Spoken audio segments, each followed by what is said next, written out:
India is the world's third largest emitter of greenhouse gases after China and USA. But it is also true that India has a huge population of more than 1.4 billion people, which means its emission per capita are much lower than other major economies. India also faces many challenges such as poverty, development, and energy access. At the COP26 summit in Glasgow in November 2021, India's Prime Minister Narendra Modi announced that India would aim to reach net zero by 2070. This was the first time India set a net zero target, and it was seen as a major step forward by many observers. In the last episode, we talked about energy security and why India needs it. We also observed that why energy security has become a major point of discussion around the globe and everyone is talking about it. It is because energy security is one of the pillars of net zero. But what is net zero? Hi, I am Ankit Sharma and you are watching AIS, a platform dedicated to educate you about net zero. In this episode, we will talk about net zero from the context of Indian economy. So watch this video carefully, and if you are new, subscribe to our channel because here you will get everything about net zero.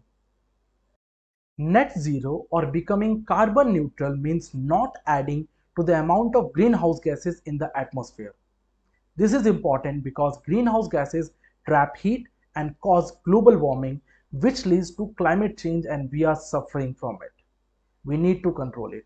In simple terms, net zero refers to the balance between amount of greenhouse gases that's produced and the amount that's removed from the atmosphere.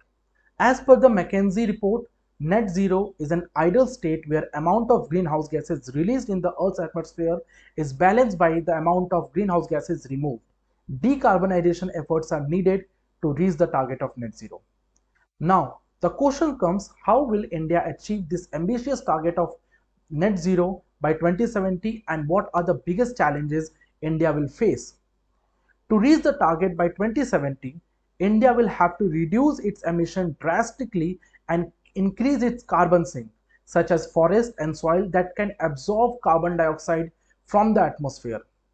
India will also have to shift from fossil fuels, especially coal, to renewable energy sources such as solar, wind, and green hydrogen.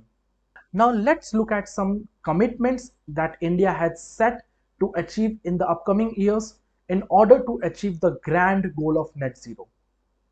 India has a target to reach a non-fossil fuel energy capacity of 500 gigawatt by 2030. India has also set a target to fulfill 50% of its energy requirements from renewable energy by 2030. India is planning to reduce its total carbon emission by 1 billion tons by 2030. India is also targeting to reduce its carbon intensity and emissions per unit of GDP by 45% by 2030, which means 2030 is going to play a benchmark in India's journey towards net zero. If India is able to achieve all these targets by 2030, it means India will able to achieve its net zero 2070 goals. But India is facing a lot of challenges. Let's see what are those. Challenge number one, the coal dependency. Coal is still the main source of electricity in India, accounting for about 70% of total generation. Coal is also cheap and abundant in India, making it difficult to phase out completely. It means in India, coal is easily available. And because it's easily available, it is often used as an energy source. India has argued that it needs coal to meet its development and energy needs, especially for its poor and rural population. Second challenge is the funding gap. India estimates that it will need at least $1 trillion in the climate finance from developed countries to achieve its climate goal. Climate finance refers to the money that rich countries are supposed to provide to the poor countries to help them fight the climate changes and do the necessary thing in order to reduce their carbon emission. However, so far the developed countries have failed to deliver on their promise by mobilizing only $100 billion per year by 2020 for climate finance. India has said that it will monitor not only climate action but also climate finance from the developed countries. Third challenge which India is facing is the policy framework. India will need a strong and effective policy framework to implement its climate goal and ensure accountability and transparency. This will require coordination among various ministries, departments, states, and stakeholders. It will also require clear target, timeline, incentive, regulations, and monitoring mechanisms. India will also have to balance its climate goal with its other priorities such as economic growth, social justice, and national security. These are some of the main challenges that India faces in achieving the net zero by 2070. But just like a coin has two faces, here India is also having a lot of opportunities, and those opportunities have its own benefits. Let's talk about them. First is energy security. We have already talked about energy security in the previous video. You can go and check it out. But again, repeating, by increasing its share of renewable energy, India can reduce its dependence on imported fossil fuel and save on foreign exchange. Renewable energy can also provide reliable and affordable electricity to millions of people who lack access to the grid and face frequent power cuts.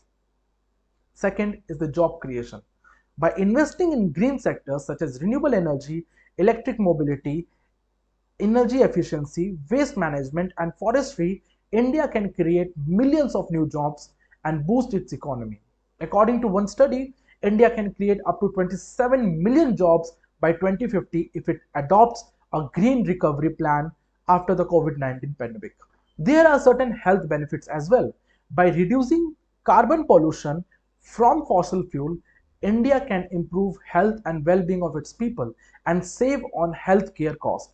Air pollution is one of the leading causes of death and disease in India. By summarizing the entire context, we can understand net zero means not only not adding the new greenhouse gases in the environment, but also removing the existing greenhouse gases from the environment by using the appropriate solutions. And when we talk about India, India has set a target of achieving net zero by 2070, but 2030 is going to play a very important role as a benchmark in that India's journey of achieving the target of net zero. If India is able to achieve all of its goals by 2030, then it means India will be able to achieve all of its goals by 2070 as well. But India has a lot of things to do, and you and me have to participate in this particular process. This was net zero, and in the next episode we will talk about carbon credits, carbon taxes, and carbon emission, and how you and I are going to play a role in India's journey for net zero. Thank you for watching this video. I hope you would have liked the concept and the information. If you like the information presented here, please like and share our video. Be a part of India's roadmap to net zero by subscribing to AIS. And don't forget to leave your comment on the comment box. Thank you.